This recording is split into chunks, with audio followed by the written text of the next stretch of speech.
Oi, eu sou a Bárbara, sou professora de português e nós estamos trabalhando o módulo do Enem de redação. Bom, hoje a gente está iniciando aqui as aulas de redação e a gente vai começar trabalhando progressão textual. Vamos entender o que é isso? O que é a progressão textual? A progressão textual é o processo pelo qual o texto se constrói, no qual há introdução de uma nova ideia, seu desenvolvimento e uma conclusão que fecha a discussão. Né? Vamos pensar na palavra progresso, né, gente? O progresso é as coisas irem se encaminhando, certo? Como elas têm continuidade. Então, a progressão textual é como você dá continuidade ao assunto, né, que você trouxe no texto. Como você trabalha isso? Como você vai encadear uma informação com a outra, um parágrafo com o outro, né? Então, isso é progressão textual. Como o seu texto progride do início até o fim, tá? Esse texto pode apresentar ao leitor fatos novos sobre um tema, um determinado tema, discutir fatos já conhecidos por ele ou introduzir um tema completamente desconhecido. Bom, quando você vai fazer uma redação, você tem que pensar que você vai escrever, você precisa pensar que você está escrevendo para alguém que pode nunca ter ouvido aquele tema ou para gente que já leu, né? Um tema aqui da sua redação. Não estamos falando do corretor, né, gente? O corretor, obviamente, ele sabe qual é o tema cobrado, ele se informa sobre aquilo, né? Ele tem a obrigação de estar informado sobre o que pode aparecer nas redações. Mas supomos que qualquer pessoa, uma pessoa ache seu texto no chão, caiu da sua bolsa, da sua mochila. O importante é que qualquer pessoa que saiba ler, leia o seu texto e entenda do que ele se trata, né? Então é importante na progressão textual seu texto se bastar por si só, né? Ele dizer tudo que ele se pretende dizer, né? Por isso dizemos que um texto bem escrito é aquele que pode ser compreendido por qualquer leitor, né? Tanto aquele que você vai acrescentar fatos novos a um determinado tema, né? Fatos novos sobre um determinado tema, ou fatos já conhecidos por ele, ou um tema completamente desconhecido. São opções, são variações de leitor. E o seu texto, se ele for bem escrito, ele vai ser compreendido por qualquer um desses, ok? Ao estabelecer uma sequência de ideias, cada parágrafo deve ser construído de forma que se relacione com o parágrafo escrito anteriormente. Gente, isso é encadear, né? O seu texto, ele precisa ser uma teia, né? Ele precisa ser uma rede de informações. Tudo tem que estar muito bem encadeadozinho, né? Para que qualquer leitor possa ler. Então, se o seu texto começa falando de uma coisa, mas no segundo parágrafo você já traz outra, ou você fica só repetindo a mesma frase sempre, o corretor não vai gostar do seu texto e qualquer pessoa que lê também não vai, tá? Então, ao estabelecer uma sequência de ideias, né? Uma ideia vai desencadeando outra. Cada parágrafo deve ser construído de forma que se relacione com o parágrafo escrito anteriormente e também com o posterior. Não tem como o seu parágrafo estar flutuando ali, estar falando de uma coisa que não tem nada a ver com a introdução e com a conclusão. Isso não existe, gente. Tá? Então a relação tem que ser feita. Mas também o seu parágrafo tem que ser independente. A gente vai entender muito melhor depois como isso acontece. Como o parágrafo pode estar ligado e como ao mesmo tempo ele pode ser independente. Vamos entender. Os parágrafos devem ser pensados para articularem-se uns aos outros num processo progressivo, tá, gente? Progressão tem a ver com isso. Você começa a tratar de um tema, você introduz, você vai desenvolver ao longo do seu texto, você vai desenvolvendo esse tema, né?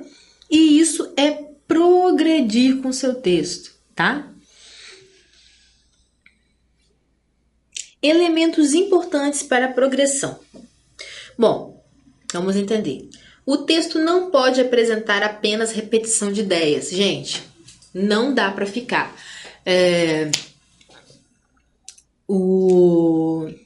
A questão da mulher na sociedade brasileira é uma questão importante e que as autoridades devem intervir.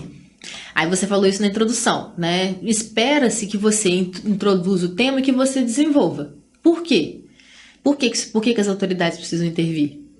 Porque as mulheres ainda ganham menos que os homens para desenvolver as mesmas funções, ainda sofrem agressões físicas dentro de casa e etc. Você vai explicando, certo?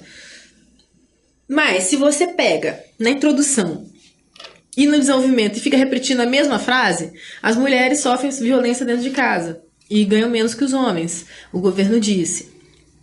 Aí no outro parágrafo você fala: as estatísticas apontam que mulheres ainda sofrem violência doméstica e ganham menos que os homens. E na conclusão você repete.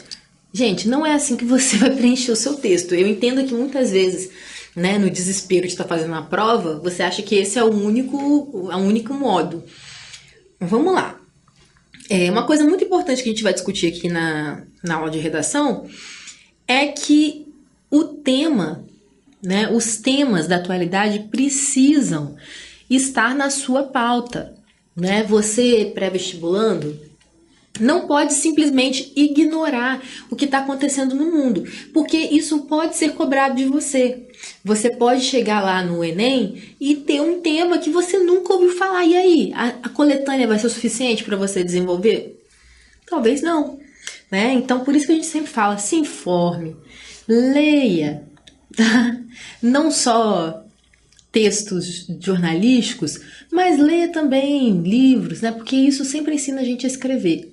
Os melhores escritores são os leitores, né? As pessoas que leem com frequência.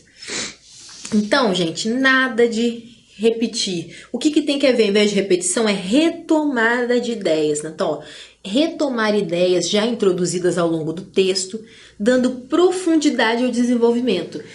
Retomar ideias não é repetir, galera, entenda isso, não é repetir, é você simplesmente continuar falando do mesmo assunto. O tema, ele tem que ser o centro de todos os seus parágrafos, tá? Então, não tem isso de você falar lá na introdução de um tema e começar a desenvolver outras coisas. Então, vai retomar, não repetir, ok? Incluir novos elementos à elaboração argumentativa. Então, você vai retomando, certo? Retomou-se a introdução no primeiro parágrafo. Aí o primeiro parágrafo vai ter lá a inclusão de novas ideias. Como que essa questão pode ser discutida? O que tem de relevante sobre essa discussão? E você vai incluindo. Aí você pode usar alguns itens da coletânea, né? Estatísticas se comprovam, trechos de um livro que eles colocaram lá, citação de alguma coisa, né? Então, tudo isso vai te ajudar a preencher o seu texto, ok? O texto deve apresentar coesão e coerência. Gente, essas duas palavrinhas aqui são as palavras que vocês mais vão ouvir nesse momento de redação dos professores de vocês, da minha parte, tá? Porque a coesão é o que faz o texto ser unido, né? Tudo que faz um texto ser coeso, ele é preciso, ele está conectado, uma parte está conectada com a outra, né? É uma trama, ok? O texto é um tecido, gente, é um tecido que tudo está conectado. Então, se não estiver conectado, o seu texto não está coeso, ó, ele está frouxo, tá? Coerência. Coerência é você começar a falar de cachorro e terminar falando de periquito, isso é incoerente. Se você começou falando do cachorro, você tem que desenvolver o assunto cachorro até o final. Então, isso é ser coerente, tá, gente? Coerente na vida, inclusive, é importante. O texto deve basear sua argumentação em fatos e dados verídicos. Por favor, gente, por favor, não inventem dados, não inventem estatísticas, não inventem porcentagem, não inventem palavras, também é importante, tá? Deixem isso para se alguma vez você for escrever literatura, aí você pode inventar neologismo. Neologismo em redação não é bem-vindo, tá? Mas, por favor, olha, dados verídicos, tá? Use como dado apenas aquilo que você sabe de fato e aquilo que tá na coletânea. Se a coletânea tá lá, você não pode copiar, mas você pode usar trechos, né? Você não pode simplesmente copiar o texto lá. Mas a coletânea, a gente vai falar sobre isso mais pra frente, você vai ver que ela é sua aliada. Você pode usar uma estatística que tá lá, ok? Então, basear sua argumentação em fatos verídicos. É importante pesquisar os temas trabalhados, o que eu já disse pra vocês. Vamos ler, gente, vamos se informar, tá? Quanto mais conteúdo você tiver, mais fácil vai ser você escrever sua redação. O texto deve dividir-se de forma equilibrada em introdução, desenvolvimento e conclusão. Nada de fazer uma introdução de 3 linhas num texto de 30 linhas, né? Ou um parágrafo só de 20 linhas, né? Em vez de dividir em 2 parágrafos ou 3, né? Basicamente, gente, 30 linhas, você pode aproximadamente, né, se você quiser 3 parágrafos argumentativos, você pode fazer 5 parágrafos de aproximadamente 5 linhas, né? Uma boa forma de dividir seu texto. Elementos estruturais do texto. Introdução. Bom, introdução é a apresentação do tema a ser tratado ao longo do texto, tão importante quanto qualquer parágrafo. Gente, não existe um parágrafo menos importante. Todos os parágrafos têm que ser desenvolvidos de uma maneira muito bem pensada, de uma maneira muito bem organizada, né? Tem que ter um planejamento, né? Se você tem um tempinho, se organize, faça tópicos, né? Pense antes de escrever. Se der tempo para fazer rascunho, faça o rascunho. Mas vamos organizar as ideias antes, tá? Como eu vou abordar esse tema? Quais são as causas? O que eu vou escrever no primeiro parágrafo? O que eu vou escrever no segundo? Né? E assim sucessivamente.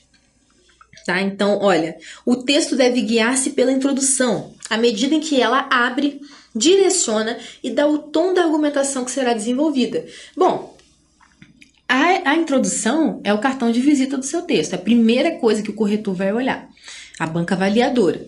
E aí, como é que você começa falando de um determinado ponto argumentativo, um ponto de vista, e você no segundo parágrafo você já muda? Isso é inadmissível, inclusive sua nota não vai ser legal se você fizer isso. Então, a introdução, gente, a partir do momento que você decidiu qual é o seu ponto argumentativo, como você vai introduzir um texto, pense que o seu texto tem que se guiar por aquilo, ok? Desenvolvimento é o espaço central do texto em que se deve trabalhar a argumentação do tema apresentado na introdução. O desenvolvimento pode ser dividido em mais de um parágrafo, nos quais se pode, por exemplo, confrontar ideias opostas ou apresentar mais fatos que fortaleçam o argumento trabalhado. Então vamos lá, vamos entender isso. Mas, Bárbara, eu não posso ser dúbio, ter dúvida do meu ponto argumentativo. Como é que eu vou confrontar? Gente, confrontar é diferente. Então, num argumento lá, você pode falar, num parágrafo, você pode falar do seu ponto de vista, e no outro você vai confrontando o pensamento das outras pessoas, mas como? Você vai usar um tom, dizendo que você, já mostrando que você ainda está no seu ponto argumentativo. Você discorda daquele jeito que as outras pessoas pensam.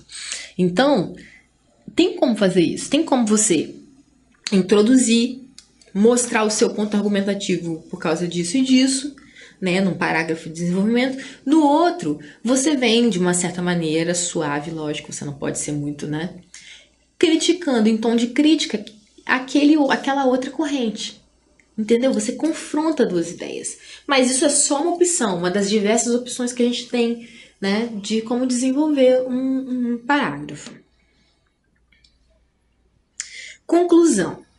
É o encerramento do texto, no qual, de acordo com o próprio nome, é obrigatório concluir o assunto tratado ao longo dos parágrafos anteriores.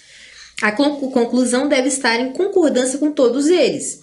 Desde a introdução, é muito importante que o texto seja fechado de forma coerente, ligando todos os pontos apresentados. Então, antes de fazer sua conclusão, você também precisa pensar muito. Dá uma lida no que você escreveu antes de concluir, gente. Isso sempre ajuda. Você pensou na sua introdução? Tá. Desenvolveu os seus parágrafos? Você vai fechar seu texto? Pera aí, então vamos pensar o que eu escrevi. Pegue os pontos, né? Antes de escrever, pega os pontos, anota no cantinho lá. Ó, eu trabalhei o quê? Eu trabalhei estatísticas nesse primeiro, eu citei uma fala de um sociólogo, sei lá. Embaixo eu falei de fatos históricos. Aí, para fechar, você coloca ali os tópicos, né? Como você trabalhou e tenta organizar, né? Essa conclusão. Tudo, gente, tem que ser muito bem pensado. Eu sei que é pouco tempo, eu sei que é muito nervosismo, mas é importante a gente ter uma consciência do que a gente está escrevendo. Isso é importante, não sair por aí, né, como dizem, enchendo linguiça, famosa, né? Simplesmente repetindo loucamente as frases, repetindo, ok? Bom, eu trouxe um exemplo aqui de uma redação muito boa, tá? Da Marcela Souza Araújo. Isso daqui, gente, ela tá no blog do Enem, ela é público para quem quiser ver. Sempre eles colocam lá exemplos das redações nota 1000. Então eu trouxe a dela aqui pra gente, para ilustrar como uma redação pode ser nota 1000, como ela pode, né, agradar a banca de uma maneira 100%. É bom pra gente se espelhar, pra gente entender como que funciona, ok? Vamos lá, então. O título, né, ela citou aqui Drummond. Gente, isso daqui, quando você cita, lógico que tem que ter a ver, tá? Quando você cita literatura, você traz intertextualidade pro seu texto, no título ou no meio, você já sai na frente, tá? Porque demonstra que você tem leitura. Então, você coloca um título que remete a um fato histórico ou a um livro literário, uma música, tá? Isso mostra que você tem referência de outras coisas. Não dá para ser qualquer coisa, tá bom? Vamos considerar, né? Literatura de melhor qualidade, música de melhor qualidade, ok? Bom, vamos lá. No limiar do século XXI, né? Então aqui ela começa com um tipo de introdução histórica. Ela está situando, né, século XXI. No limiar do século XXI, a intolerância religiosa é um dos principais problemas que o Brasil foi convidado a administrar, combater e resolver. Por um lado, o país é laico e defende a liberdade ao culto e às crenças religiosas. Prestem atenção, ela coloca, olha só, por um lado. O que isso significa? A gente tem aqui o resto, a gente vai ler o resto da introdução dela. Se ela coloca por um lado, ela vai obrigatoriamente ter que falar o outro lado qual é. Então, na introdução, ela já está confrontando as duas partes, certo? Por outros, as minorias que se distanciam do convencional se afundam em abismos cada vez mais profundos, cavados diariamente por opressores intolerantes. Prestem atenção como ela se posiciona. A gente tem aqui o primeiro parágrafo, né, a introdução, e isso é importante. Gente, tem que ficar claro para o corretor qual é o seu ponto de vista, de preferência na introdução. Ele tem que entender, né, como você vai desenvolver, qual lado você está indo. Então, ela confrontou dois lados, né? E aí, como que ela dá a opinião dela aqui, por opressores intolerantes. Isso aqui deixa muito claro que ela não vai defender essas pessoas, que ela considera que eles são intolerantes, certo? Vamos lá. O Brasil é um país de diversos... Aí que já começa a desenvolvimento. Então, introdução, né? Mostrou dois lados, se posicionou e foi desenvolver. Vamos lá. O Brasil é um país de diversas faces, etnias e crenças, e defende em sua Constituição Federal o direito irrestrito à liberdade religiosa. Então, olha, ela cita a Constituição porque provavelmente a coletânea trouxe esse trecho, olha, mostrando como a coletânea é nossa amiga e a gente pode usar ela, né? Direito irrestrito à liberdade religiosa.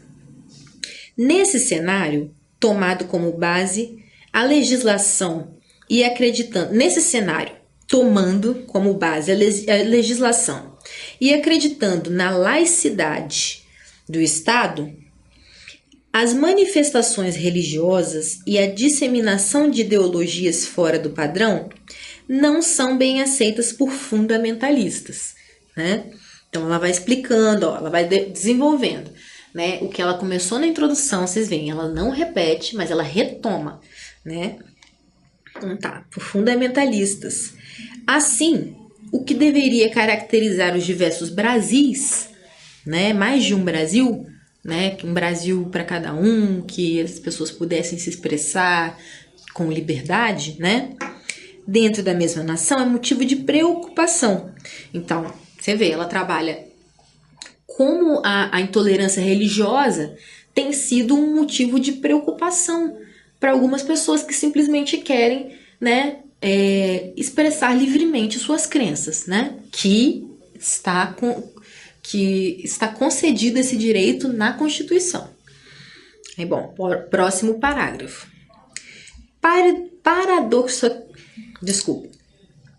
Paradoxalmente, né? Palavrinha difícil, que significa, ao contrário, em oposição ao Estado laico, né? Que é aquele Estado...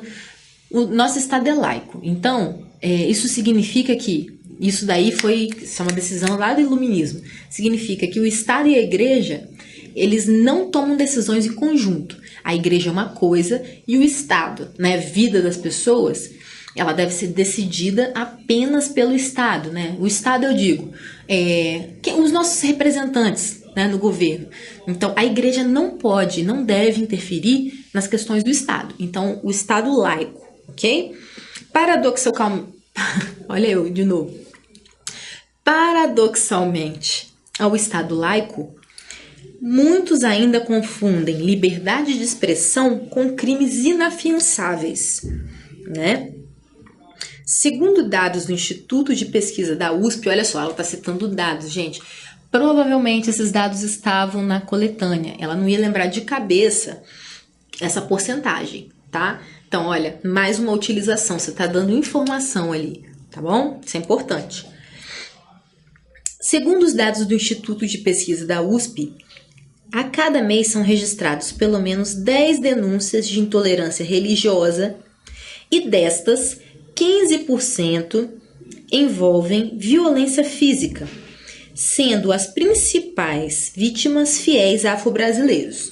Então, ela está querendo dizer que a intolerância religiosa, infelizmente, ela se expressa mais contra os membros, né, de religiões afro-brasileiras, de raiz afro-brasileira, tipo o candomblé, por exemplo. As pessoas ainda não aceitam, né, se acham no direito de importunar essas pessoas que estão simplesmente, né, seguindo suas crenças, né, assim como cada um tem o direito de ser o que quiser ser, né, essas pessoas também têm.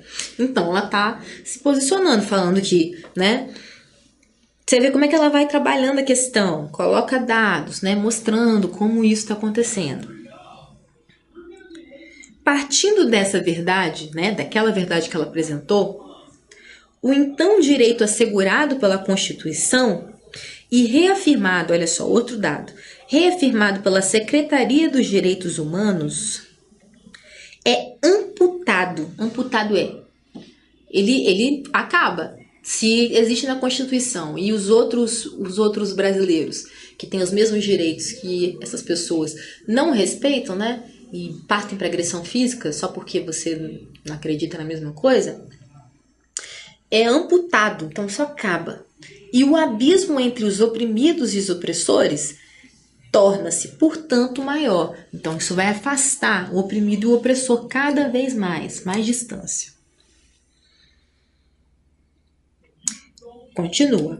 Ó, outro trunfo que provavelmente ela tirou da coletânea, tá? Ó, aqui o sociólogo Bauman, que morreu infelizmente há pouco tempo. Parafraseando o sociólogo Zygmunt Bauman, enquanto houver quem alimente a intolerância religiosa, haverá quem defenda a discriminação. Tá? Então, a intolerância religiosa, tá, de acordo com o que o Bauman coloca aqui, ela tá ligada muitas vezes à cor da pele também, né? Você vê que é um praticante, uma pessoa da religião afro-brasileira, né? Algumas vezes são pessoas negras, em grande maioria, né? Que são do candomblé, da umbanda e tudo mais. Então, isso também é um reflexo, tá? A discriminação também é um reflexo dessa intolerância religiosa. Então, né? Ela usa essa citação do Bauman, né? Ela parafraseia. Por que parafraseia? Porque ela não colocou entre aspas, tá? Se ela estivesse citando direto, não podia ser parafraseada, citando, né? Tomando como norte, né, como direção, a máxima do autor, para combater a intolerância religiosa no Brasil, são necessárias alternativas concretas que tenham como protagonistas a tríade Estado, escola e mídia, né? O que ela propõe? Ela está propondo que para que as coisas aconteçam, isso tem que vir da educação, desde a base da educação, né? As crianças têm que aprender, olha, cada um tem as suas crenças. Você pode ser católico, você é evangélico, você é ateu, você é do candomblé. E ninguém pode te machucar por isso, ninguém pode te ofender por isso, né? Então, na escola a gente tem que aprender isso. A mídia, né? A mídia tem que transmitir isso, né? Ensinar isso ao invés do contrário. E o Estado, ele tem que criar leis, medidas mais fortes, né? Para defender essa laicidade, né? Se é laico, isso tem esses direitos do cidadão, ele tem que ser, independente de um ou outro religioso tá no Estado, tem que ser defendido o direito igual para todo mundo, independente de ser ateu, de ser do candomblé, né? Aí aqui, ó, o outro parágrafo. O Estado, por seu caráter socializante e abarcativo, né? Abarcativo, que ele pega todo mundo, deverá promover políticas públicas que visem deverá promover políticas públicas que visem garantir uma maior autonomia religiosa através dos três poderes. Não, desculpa, gente, vou começar de novo. O Estado, por seu caráter socializante e abarcativo, deverá promover políticas públicas que visem garantir uma maior autonomia religiosa e, através dos três poderes, deverá garantir efetivamente a liberdade de culto e proteção. Então, ao mesmo tempo que os três poderes, o judiciário, o legislativo e o... esqueci do último. E executivo, né? Que os direitos do cidadão, né? As leis, quem faz as leis, quem executa, né? Então isso, eles conseguiriam, né? Efetivamente que a liberdade de expressão religiosa, né? Fosse uma coisa verdadeira, não só ficasse no papel, na Constituição, né? E proteger essas pessoas, né? A escola formadora de caráter deverá incluir matérias como religião em todos os anos da vida escolar. A mídia, quarto poder, né? Isso aqui é um termo, né, que se usa hoje em dia, né? Porque a mídia influencia, no final das contas, tanto quanto os outros três poderes, tem um fator, né, forte aí na sociedade. Deverá veicular campanhas de diversidade religiosa e respeito às diferenças. Somente assim, tirando as pedras do meio do caminho, constituir-se-á um Brasil mais tolerante. Então, olha só, ela fez um parágrafo em que ela fala, ó, desses três, né? As três questões aqui. E na conclusão, ela vai mostrar como que isso vai... Isso aqui, gente, é uma estratégia muito boa. Você pode deixar, né, uma chave aberta, né, um desmembramento para você resolver na conclusão. Então, como que esses 3 fatores aqui vão ajudar na vida dos cidadãos que querem seguir com as suas crenças em paz? Aí ela fala no final, né? O Estado fazendo o papel do Estado, a escola o papel da escola, a mídia o papel da mídia deveria fazer. Então, ela desenvolve, né, essa coisa para fechar o texto. Olha, e ela termina retomando o título dela. Gente, isso aqui, ó, isso aqui dá até alegria de ler, né? O corretor deve ter ficado como? Ó, somente assim, tirando as pedras do meio do caminho, constituir-se-á um Brasil mais tolerante. É isso, a gente fica por aqui.